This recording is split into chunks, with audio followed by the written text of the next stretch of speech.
다음 세대, 다음 기어질 성전 위에서도 하나님께서 필요한 재정과 믿음과 모든 것을 준비시켜 주시옵소서.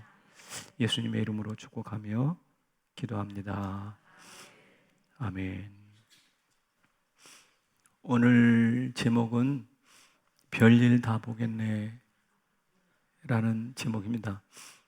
좀 특별한 제목이죠. 다음 주 제목은 별 사람 다 보겠네.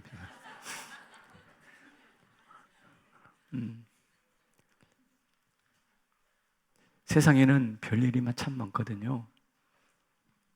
어떤 별일이 있는가 하면 IT라는 나라를 한번 들어보셨죠? 거기에서는 깽단이 국군, 군대와 충돌을 해가지고 공항을 막 장악하고 희한한 일이 나타나는가 봐요. 교도소를 습격해가지고 죄수 5천 명을 풀어줬대요. 그런데 이것을 막아야 될 대통령은 도움을 구하려 케냐라는 나라를 방문한 뒤에 어디로 갔는지 행방이 묘연하대요. 아니, 대통령이 깽단을 막아 서야 될 대통령이 어디로 숨어버렸어요. 참 별일 다 있죠? 우리나라 낚시 인구가 1,000만 명을 넘어섰다고 합니다. 이 사람들이 하도 잡아 올려서 서해안에 쭈꾸미가 씨가 말랐다고 합니다. 얼마나 잡아 올렸으면 쭈꾸미가 사라졌을까? 별일입니다. 남극에 황제 평균이 있는데 이 평균은 영하 60도에서 사납니다. 암컷은 2달 동안 알을 품고요. 수컷은 암컷에게 먹이를 찾아서 주려고 먼 길을 떠나갑니다. 암컷은 위에서 저장했던 음식을 꺼내가지고 새끼에게 먹여주면서 자기 체중은 절반으로 쭉 줄어든다고 해요. 극한 추위와 먹을 게 없는 악조건 속에서도 펭귄은 계속해서 번식합니다. 그런데 우리 사람은 좀 다른 것 같습니다. 영하 60도 추위 아닙니다. 먹을 것을 구하려고 멀리 가야 할 필요도 없습니다. 2달 동안을 기다리면서 새끼에게 입에 있는 음식을 토해가지고 먹이면서 자기 체중이 50%로 줄을 이유도 없습니다. 그런데도 불구하고 출산율은 0.65입니다. 북극의 추위보다 양육의 공포가 더 인간에게 큰 것 같습니다. 인간이 펭귄보다 그 자녀를 기르는 데는 훨씬 더 못한 것 같아요. 만물의 영장이라고 하는 인간이 어찌나 이기적인지 펭귄보다도 그 극악한 온도에서도 새끼를 기르는 펭귄보다도 못한 것 같아요. 더 이상 만물의 영장이 이따위 소리는 집어치워야 되는 게 아닌가요? 참 별일도 다 있습니다. 제가 말씀드린 이런 일들 말고도 세상에는 참 별일들이 많이 있습니다. 질서를 뒤집습니다. 순리를 영리로 바꿉니다. 마땅을 부당으로 처리합니다. 이게 오늘 우리가 사는 별일 많은 세상이에요. 그런데 오늘 성경에서도 별일을 묘사하고 있습니다. 성경에 나타난 별일들. 첫 번째 뭡니까? 시작. 선물 악용하기. 선물을 주고받는 것은 참 좋은 일이죠. 어떻게 좋은 일인가? 이렇게 좋은 일이에요. 한번 읽어봐 주세요. 사람의 선물은 그의 길을 넓게 하며 또 존귀한 자 앞으로 그를 인도하느니라. 선물이 앞길을 평탄하게 하고 넓혀주고 존귀한 사람을 만나게 한다는 것이죠. 인간관계의 순기능을 합니다. 그러나 그 선물이 왜곡되면 큰일 납니다. 자, 어떻게 돼요? 다시 한번. 왕은 정의로 나라를 견고하게 하나 뇌물을 억지로 내게 하는 자는 나라를 멸망시키느니라. 왕이 정의로운 나라를 세우려고 아무리 노력해도 어떤 한 자가 뇌물을 주고받기 시작한다면 그 나라는 곧 무너진다 이 말입니다. 실제로 조선 역사를 보면 저 북쪽에서 함경도 지역, 평안도 지역에서 오랑캐들이 쳐들어오면 공명첩이라는 것을 발행해서 군량미를 모았습니다. 전쟁이 터지니까 군사들을 먹여야 되니 군량미가 필요한데 평소에 축적해 놓은 것은 없고 하니 공명첩을 발행해 가지고 양식을 모아요. 그리고 양식을 바친 자에게는 양반의 지위를 허락합니다. 너는 이제부터 양반이야. 이건 국가가 행하는 공적인 매관매직, 뇌물의 정당화입니다. 그러다 보니 세금을 내지 않는 양반들이, 가짜 양반들이 점점점 많아지는 거죠. 그래서 신분제도가 무너지고 국가 재정이 줄어들었어요. 그게 바로 조선이 망하게 된 원인입니다. 그래서 일제라는 고통의 시간을 보낸 거예요. 아무것도 아닌 선물 악용하기가 왜곡되니, 이 선물이 뇌물로 왜곡되니 나라가 망하더라는 거죠. 두 번째, 세상에서 널려있는 별난 일은 송사를 굽게 하는 일입니다. 재판은 공의를 세워서 약자의 억울함을 살피는 것이고 공의를 세워가는 것인데, 이런 송사를 왜곡한다? 한번 읽어봐요. 송사에서는 먼저 온 사람의 말이 바른 것 같으나 그의 상대자가 와서 밝히느니라. 양쪽 말을 다 들어봐야 되는 거 아닙니까? 그런데 한쪽 말만 듣고 편을 드는 거예요. 그러면 백성들의 원성이 하늘을 찌릅니다. 1심, 2심에서 유죄가 분명한데 대법원에서는 무죄로 판명난다 이 말입니다. 실제로 익산에 있었던 약촌 오거리 사건에서 16살짜리 소년이 살인범으로 몰려서 무려 10년 동안 옥살이를 했습니다. 그런데 대법원에서 무죄로 판명났어요. 이 소년이 범인이 아닌 거예요. 국가가 저질렀던 송사의 왜곡입니다. 누가 이 소년의 잃어버린 10년을 보상하겠어요? 대표적인 송사를 굽게 하는 사건입니다. 국가가 이런 일을 하다니 참 별일입니다. 또 있습니다. 제비뽑기를 악용하는 것인데요. 제비뽑기는 원래 이해 충돌을 완화하고 원만한 해결을 위한 방편이었어요. 한번 읽어보십시다. 시작. 제비 뽑는 것은 다툼을 그치게 하여 강한 자 사이에 해결하게 하느니라. 힘 대 힘이 서로 충돌하는 것을 막고 평화로운 해결을 하기 위해서 제비를 뽑는 게 제비의 기원인데, 지금은 그 제비 뽑기가 악용되어서 수억 원의 로또 뽑기로 바뀌었습니다. 일확천금의 수단으로 바뀐 거죠. 돈 넣고 돈 먹는 탐욕의 정당화입니다. 미국 라스베가스 도시 전체가 슬롯머신 돌아가는 소리, 잭팟의 함성으로 가득하지 않습니까? 전쟁을 막는 평화의 수단이 탐욕의 도구로 악용됩니다. 이게 제비뽑기의 악용입니다. 참 별일도 다 있습니다.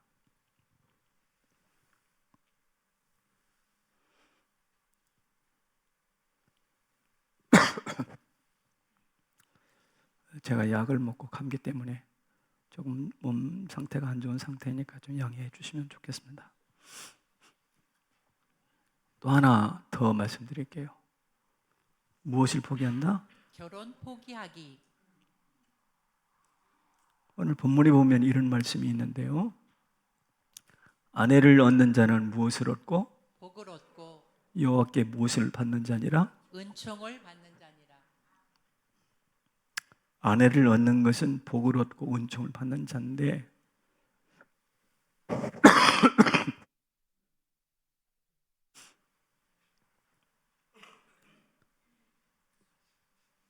여기 얻다라는 동사는 진지하게 찾다라는 말입니다.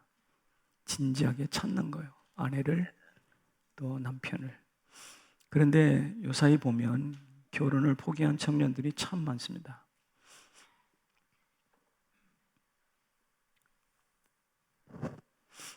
왜 결혼 안 하냐 그러면 안 하는 게 아니라 못 하는 겁니다. 그렇죠? 왜 못 하는데? 집도 없고 돈도 없으니까요. 그 말을 들으면 저는 반론을 제기합니다. 저는 정말 돈 없고 집 없이 결혼을 한 장본인이니까요. 화장실 옆에 있는 창고를 개조해서 신혼방을 차렸어요.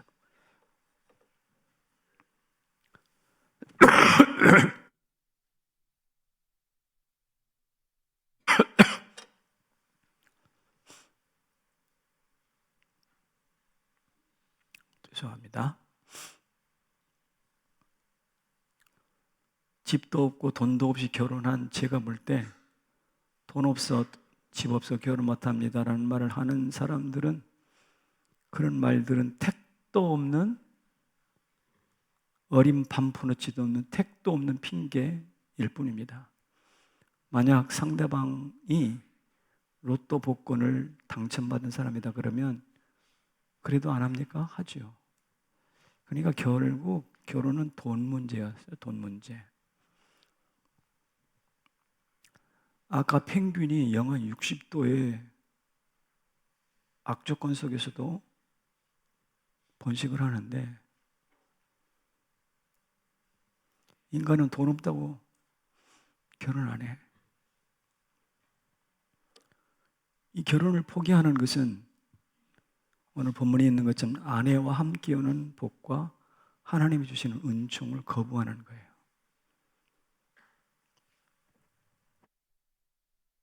결혼의 거부는 복과 은총을 거부하는 거예요. 자, 제가 지금까지 오늘 성경 본문에 있는 내용으로 별 이상한 이야기에 대하여 말씀을 드렸습니다. 이 별일이 많을수록 세상은 살기가 어렵습니다. 그렇다면 이 세상은 안 살 수는 없는데 우리 그리스도인들은 어떻게 해야 할까? 이게 이제 오늘 설교의 핵심입니다. 어떻게 해야 될까요? 산속으로 들어갈까요? 자, 같이 있습니다. 시작. 심령을 강건하게. 심령은 하나님과 내가 만나는 장소이자 소통의 자리예요. 그래서 성경에 이런 말씀을 해놨습니다. 무릇 지킬 만한 것보다 더욱 무엇을? 내 마음을 지키라. 생명의 근원이 여기서 난다. 죽고 사는 게 하나님을 만나는 자리, 곧 심령에 달려있다 이 말입니다. 그래서 오늘 본문에도 이렇게 이야기합니다. 사람의 심령은 그의 병을 능히 이기려니와 심령이 상하면 그것을 누가 일으키겠느냐. 그렇습니다. 강건한 심령은 병을 이겨도 심령이 상하고 약해지면 무방비 상태가 되겠죠. 이 심령이 무방비 상태가 되면 앞서 말한 제가 5가지의 별 세상의 이상한 일들을 막아낼 수가 없어요. 선물을 뇌물로 사용을 해도 막아낼 수가 없어요. 송사가 잘못되어서 왜곡돼도 막아낼 수가 없어요. 평화의 수단인 제비가 악용돼도, 탐욕의 수단으로 악용돼도 막아낼 수가 없어요. 결혼을 경시하는 세상 물결에 그저 휩쓸려 갈 뿐입니다. 심령이 약하면 많은 것을 손해봐요. 반대로 심령이 강하면 어떻게 될까요? 이렇게 됩니다. 같이 읽어봅시다. 아이가 자라며 심령이 강하여지며 이스라엘에게 나타나는 날까지 빈들에 있으니라. 누구 이야기냐면 세례 요한 이야기인데, 여기 강하여지다라는 말은 wax strong 이란 말인데요. 이 말은 밀랍, 양초를 입혀서 물에 젖지 않는 상태를 유지하는 것이에요. 그러니까 다른 말로 세상 풍파에 물들지 않는 것입니다. 그러니까 선물을 뇌물로 사용하거나 잘못된 송사에 물들지 않고 희생되지 않는다는 것이고, 평화의 도구 제비를 탐욕의 수단으로 왜곡하지 않는다는 것이고, 결혼을 경시하는 세상 물결에 휩쓸리지 않는다는 뜻입니다. 이게 바로 심령이 강해지는 거예요. 다니엘은 이 심령이 강한 것을 이렇게 표현했어요. 같이 읽습니다. 시작. 오직 자기의 하나님을 아는 백성은 강하여 용맹을 떨치리라. 여기 강하여라는 말이 나오는데, 강하여는 내적인 견고함이에요. 성벽이 강하듯이 내적인 견고함. 그리고 용맹이라는 것은 그 내적인 견고함이 밖으로 표현되는 것이 용맹입니다. 그러므로 심령이 강해지면 하나님을 알기 때문에 강해지고 세상을 바꾸는 용맹을 떨친다는 이야기가 되겠습니다. 제가 세례 요한 이야기와 다니엘을 통해서 심령이 강하다라는 이야기를 설명했는데, 정말 이렇게 살아가는 사람이 있나요? 아니면 여러분 이렇게 살아본 적이 있으신가요? 거창고등학교 교장을 지내셨고 고신대학을 세우는 일에 일조했던 전영창이라는 분이 계십니다.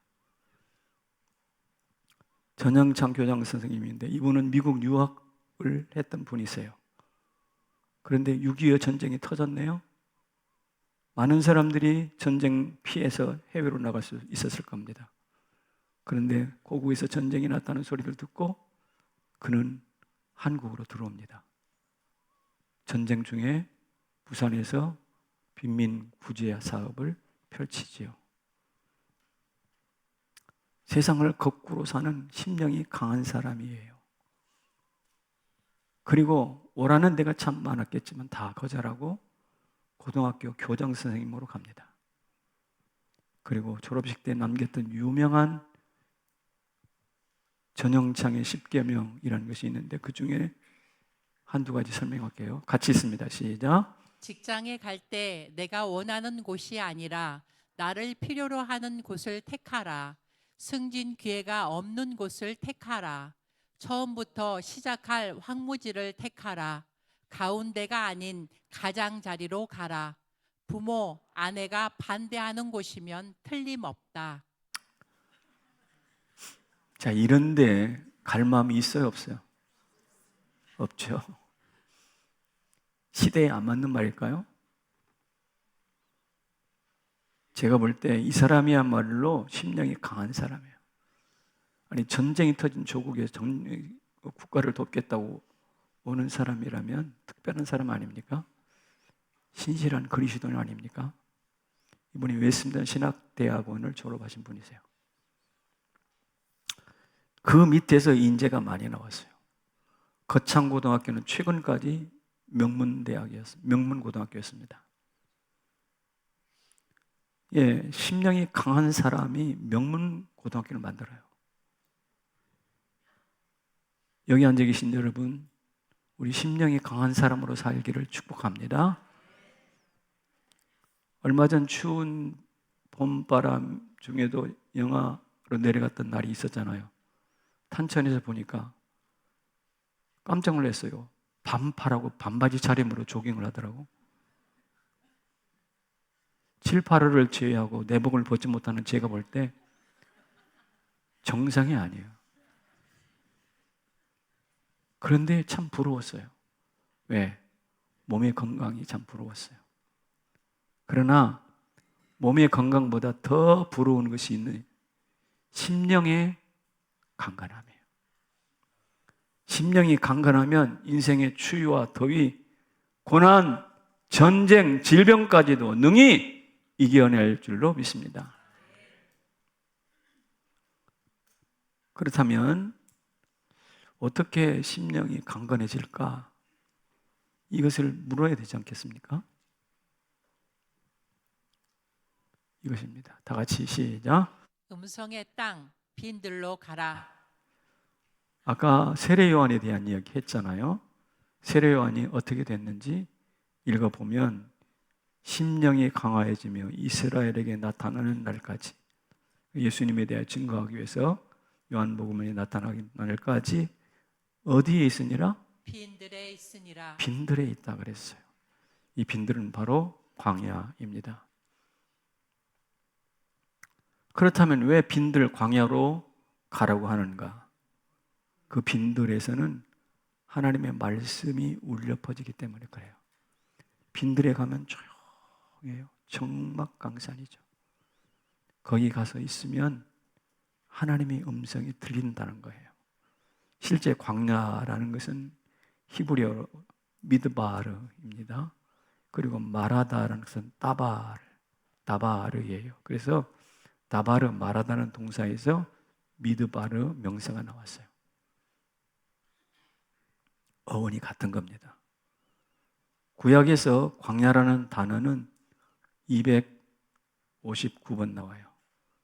그 중에 99번, 3분의 1이 훨씬 넘는 횟수로 출애굽기, 레위기, 민수기, 신명기에 나옵니다. 출애굽기, 레위기, 민수기, 신명기가 뭔데 그렇게 광야가 많이 나오는가? 그것은 바로 이스라엘이 광야에서 삶을 살았던 기록이에요. 따라서 우리는 하나님의 말씀을 듣기 원한다면 이스라엘이 그랬던 것처럼 어디로 가야 한다? 광야로 가야 한다. 모세가 떨기나무 불꽃에서 하나님의 음성을 들었던 바로 그 광야. 40년 전 만나, 40년간 만나 메추라기, 구름기둥, 불기둥을 경험했던 바로 그 광야. 십계명을 받아 누렸던 그 광야. 엘리야가 물과 떡을 공급받았던 그 광야. 예수님이 금식하며 마귀 시험을 받으셨던 바로 그 광야. 그 광야에 하나님의 말씀이 울려 퍼지거든요. 광야는 말씀을 간직한 보고입니다. 그것을 알기 때문에 세례 요한이 광야로 나가서 예수님의 공생애를 증언하는 목표를 위하여 세상 앞에 나올 때까지 그 빈들에 머물렀다라고 말합니다. 혹여 이 자리에 인생의 광야를 만나신 분이 있습니까? 돈을 잃고 혹은 자녀를 잃고 친구를 잃고 아내를, 가족을 잃은 분이 계십니까? 여러분들은 광야를 만난 게 분명합니다. 그러나 슬퍼하지는 마십시오.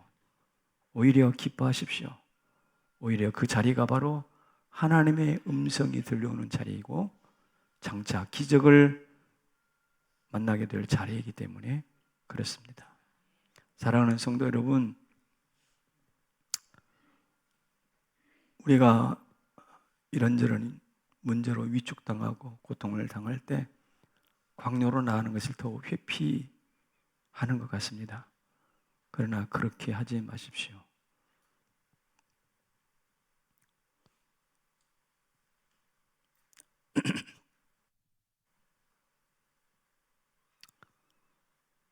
저는 광야를 2번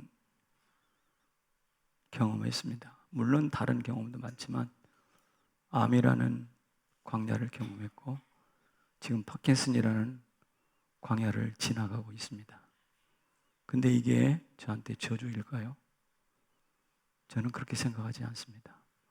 오히려 이로 인하여 하나님의 음성을 듣게 되었어요. 이 풍랑 인하여 더 빨리 갑니다 라는 찬송이 있는 것처럼 이 하나님의 음성을 이 광야를 통해서 하나님의 말씀이 들려지는 거죠. 더군다나 광야에 나아가면 이런 결과가 생깁니다. 뭐라고요? 분별의 지혜가 생긴다. 분별력이 생긴다고요. 지혜. 제가 신학교 다닐 때부터 좋아했던 말씀이 있습니다. 이사야 50장에 있는 말씀인데 이것은 다 같이 한번 읽어봅시다. 시작. 여호와께서 학자들의 혀를 내게 주사 나로 곤고한 자를 말로 어떻게 도와줄 줄을 알게 하시고 아침마다 깨우치시되 나의 귀를 깨우치사 학자들 같이 알아듣게 하시도다. 아멘. 위기를 만나 오적거리는 사람을 말로 도와줄 줄 아는 그런 혀를 가졌으면 좋겠어요. 하나님의 말씀을 정확히 알아듣는 그런 귀를 가졌으면 좋겠어요. 저는 목사로서 하나님의 음성을 잘 알아듣고 그래서 명설교를 통해서 고통받는 성도들을 감동시키고 위로하고 격려했으면 좋겠다. 저의 로망입니다. 그래서 저의 오랜 기도 제목이 주여 저에게 학자의 혀와 학자의 귀를 주시옵소서 라고 기도해 왔습니다. 오늘 저희 설교를 통해서 헝클어진 실타래 인생이 있다면 맞아 목사님 말씀이 맞아 라고 무릎을 치고 이 광야에서 우리가 어디로 가야 할지 방향을 분별해내는 지혜가 있기를 주님의 이름으로 축원합니다.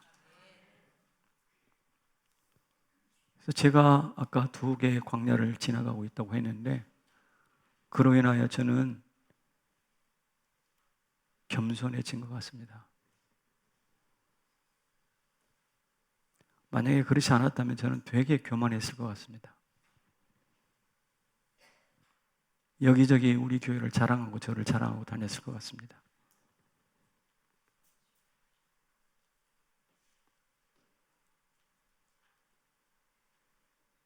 아마도 정치하러 다니면서 여기저기 교단 정치하고 제가 이렇게 다니면서 제가 나팔 불고 다녔을 거예요. 나를 보라고.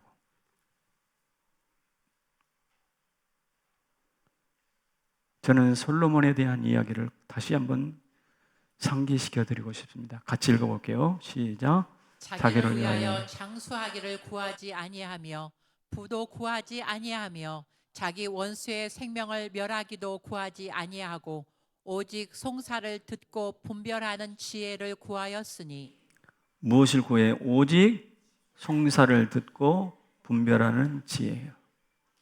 헝클어진 인생사, 백성들의 인생사를 풀어내서 정확한 지혜로운 판단을 하고 그래서 백성들을 행복하게 했어요. 그 지혜가 무엇입니까? 요셉이 애굽에서 형통하는 지혜입니다. 사무엘이 어두운 시대를 사사시대를 밝혔던 지혜입니다. 다윗처럼 위기 인생을 끝까지 살아낼 수 있는 지혜입니다. 비록 포로로 붙잡혀갔지만 다니엘이 그 포로 중에서도 형통하는 지혜입니다. 이런 지혜가 각박하고 별일 많은 별 희한한 일이 많은 이 세상에 살아가는 우리에게도 주어지기를 축복합니다. 그렇다면 이런 지혜의 출처가 어디냐? 아까 말씀드렸잖아요. 하나님의 음성이 울리는 광야. 거기서 울리는 하나님의 음성을 학자처럼 알아들으시기를 바라요. 그리고 들은 말씀을 학자와 같이 잘 풀어서 가르치고 전파하기를 바라요. 믿음이 들음에서 난다고 했던 것처럼 지혜도 들음에서 납니다. 우리 성남제일교회 모든 성도들은 저의 소원이 학자의 혀와 학자의 귀인 것처럼 여러분에게도 그런 은혜가 주어지기를 축복합니다. 이렇게 심령이 강화해져서 광야에서 하나님의 음성을 들으면 무엇이 보일까요? 돈이 보일까요? 십자가가 보인다. 돈이 보일까요? 명예가 보일까요? 권세가 보일까요? 십자가가 보인다고 말합니다. 아까 세례요한 이야기 했잖아요. 심령이 강하여 광야에 거했죠. 그런데 그 광야에서 나와가지고 그가 첫 번째 일성으로 외쳤던 말이 바로 이것입니다. 뭐라고요? 보라, 세상 죄를 지고 가는 하나님의 어린 양이로다. 죄를 지고 가는 하나님의 어린 양 예수 그리스도의 십자가를 본 거예요. 그러니 광야에서 하나님의 음성 듣는 사람들은 명예, 권세, 형통 뭐 이런 것보다 무엇을 보게 되는가? 십자가를 보게 된다는 것이죠. 왜 십자가를 보게 될까요? 십자가는요, 하나님이 행하신 별난 일입니다. 아까 제가 5가지는 사회 죄 많은 인생들이 행하는 별난 일이에요. 그런 별난들이 많으면 많을수록 세상은 살기 어렵습니다. 그런데 세례 요한이 주목한 십자가는 하나님이 행하신 별난 일이에요. 왜 별난 일인가? 어떻게 하나님이 아들이 인간을 위해서 죽습니까? 몸을 입고 와서. 별난 일입니다. 어떻게 영광의 하나님께서 이 땅에 오셨는데 풍채가 고운 것도 없고 흠모할 만한 것이 없게 됩니까? 이것도 별난 일이에요. 어떻게 영광의 하나님께서 이 땅에 오셨는데 멸시를 당해 귀히 여김을 받지 못한다고 합니까? 예수 그리스도의 삶과 십자가를 보면 별난 일 투성입니다. 근데 그걸 누가 행하셨다고요? 하나님이 행하셨어요. 이사야가 이렇게 말했습니다. 시작. 중재자가 없음을 이상히 여기셨으므로 자기 발로 스스로 구원을 베푸시며. 중재자가 없음을 이상히 여겼다 그랬어요. 하나님이 이상히 여긴 거예요. 그래서 인간의 행한 그 별난 일들, 이상한 일들을 바라보시고 하나님이 하나님의 특별한 일을 행하신 것입니다. 그래서 하나님의 별일로 인간의 별일들을 중재하고 치료하시는 겁니다. 우리는 지금 십자가를 묵상하는 사순절을 지나가고 있습니다. 여러분들에게 십자가는 기호입니까? 장식품입니까? 무엇입니까? 왜 우리는 지금 사순절 하나님의 십자가를 묵상합니까? 바로 그 십자가만이 세상의 별일들을 이겨낼 수 있기 때문에 그렇습니다. 뇌물을 선물이라고 장난치는 것, 공정해야 할 송사를 굽게 하는 것, 제비뽑기를 탐욕의 수단으로 악용하는 것, 결혼을 회피해서 독차하는 것들, 이 모든 것들을 해결해야 하는데 그 열쇠가 무엇이냐? 십자가라는 것입니다. 정말일까요? 십자가는 뇌물이 아니라 하나님이 우리에게 값없이 주신 선물이에요. 맞아요? 십자가는 송사의 왜곡이 아니라 죄를 죄로 벌하는, 그래서 하나님의 아들까지 죽어 마땅했던 공의로운 재판입니다. 십자가 앞에서 제비를 뽑던 병사들의 탐욕이 있었잖아요. 그 겉옷을 서로 가지려고. 그러나 그 탐욕은 십자가 앞에서 이렇게 바뀝니다. 그는 실로 하나님의 아들이었도다. 정신이 든 거예요. 십자가의 죽음을 통해서 예수님은 교회의 신랑이 되셨고 우리는 그분의 신부가 되었습니다. 결혼이 완성된 거예요.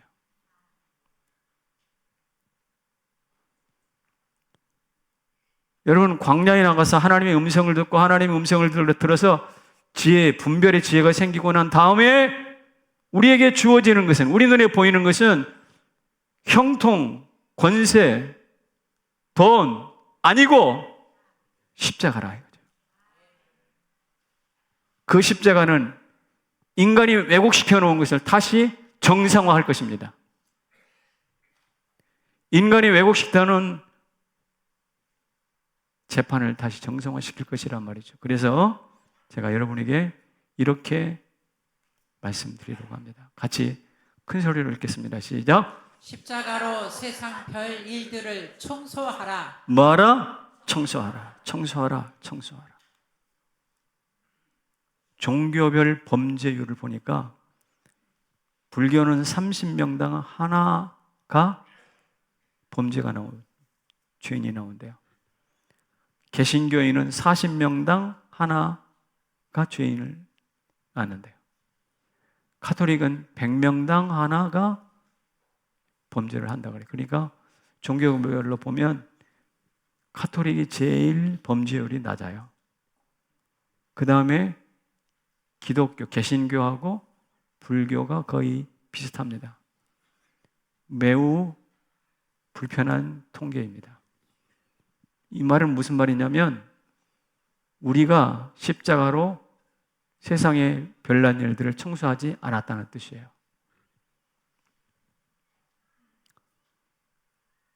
계절별로 범죄율을 제가 살펴봤어요. 계절. 봄, 여름, 가을, 겨울. 어느 계절에 죄가 제일 많이 일어날까요? 찍어보세요. 여름? 틀렸습니다. 가을입니다. 그러면 어느 계절이 제일 범죄가 안 일어날까요? 봄입니다. 봄의 범죄율이 가장 낮은 이유는 무엇일까요? 제가 생각해 봤어요. 아마 새로운 계획으로, 올해는 좀 똑바로 살아야지. 작년처럼 엉망으로 살지 말고 올해는 좀 똑바로 살아야지, 정신 차려 살아야지. 이래가지고 새로운 계획으로 출발하기 때문일까? 아마 그럴 수도 있겠죠. 오늘 우리들도 그리스도인들은 내가 올해는 큐티 못했는데 말씀 묵상하면서 살아야 되겠다라고 생각하면서 살다 보니 그래도 약발이 봄 한 몇 개월은 가죠? 그러니까 봄에는 이런 말씀의 능력 때문에 범죄율이 낮은 게 아닌가 생각합니다. 그리고 이 설교를 준비하면서 새롭게 깨달은 것은 봄에 사순절이 있어. 기독교는 봄에 뭘 묵상해? 십자가를 묵상해. 하나님이 행하셨던 특별한 일, 십자가를 봄에 묵상하더라고. 그러니까 범죄율이 낮아져요. 저는 축복합니다. 십자가 정신으로 살아가는 성남제일교회 성도들 때문에 성남시의 범죄율이 뚝 떨어지기를 바라요. 에? 우리 때문에 올라간다면 이거 창피한 일이죠.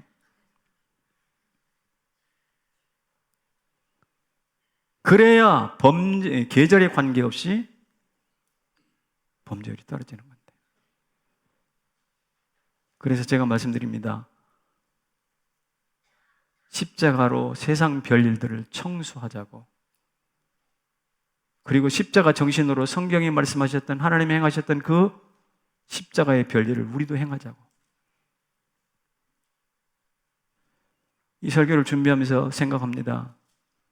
성남제일교회는 십자가 정신으로 세상 사람이 놀라는 별일을 행하고 있더냐?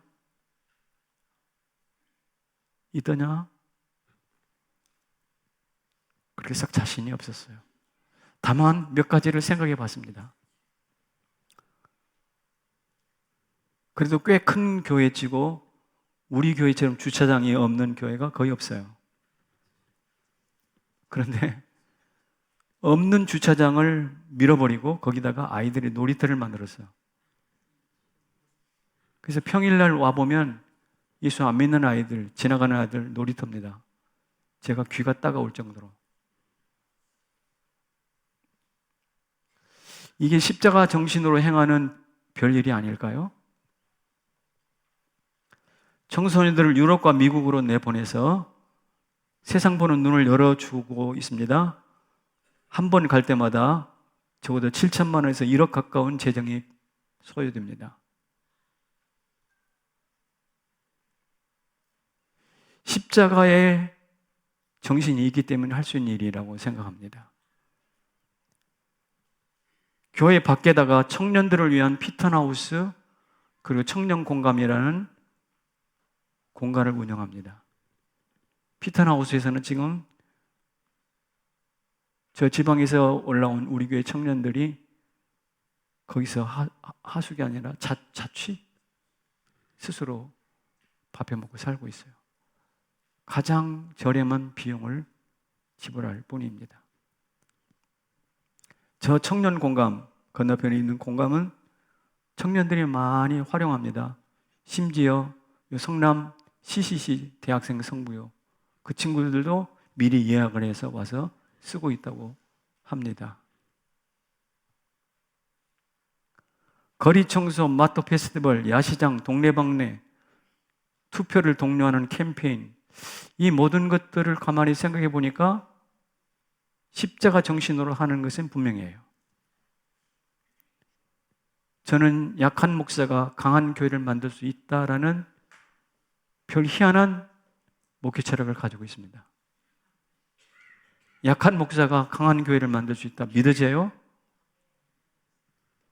아멘 하신 분이 딱 한 사람이 있으신데. 별 이상하고 별난 목회 철학이지.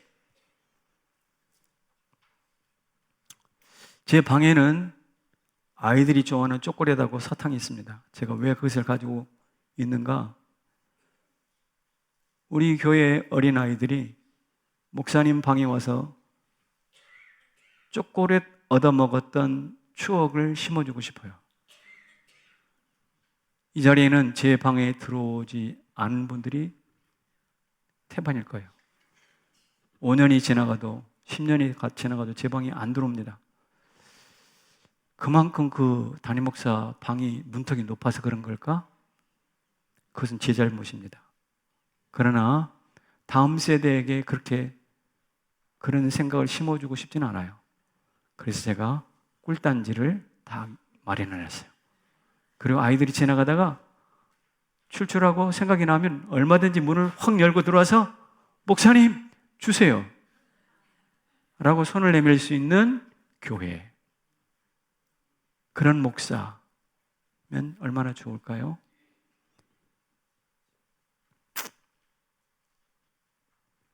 이게 바로 우리의 자랑이 아니라 십자가를 묵상하면서 행할 수 있는 일이라고 생각합니다. 그래서 세상 사람들이 이런 일을 행하는 성남제일교회를 보고 이렇게 말할 거예요. 야, 저 교회 별난 교회네. 야, 저 교회 별난 교회야? 라고 말할 수 있다면 얼마나 좋겠습니까? 그렇게 되기를 축복합니다. 그런데 그렇게 하려면 십자가 정신으로 살아야 돼요. 광야에서 울려 퍼지는 하나님의 음성을 들어야 돼요. 그리고 심령이 강해져서 십자가가 장식이 아니라 기호가 아니라 뭐라고요? 하나님의 명령으로 십자가를 살아낼 수 있기를 주님의 이름으로 축원합니다. 자리에서 일어나십시다.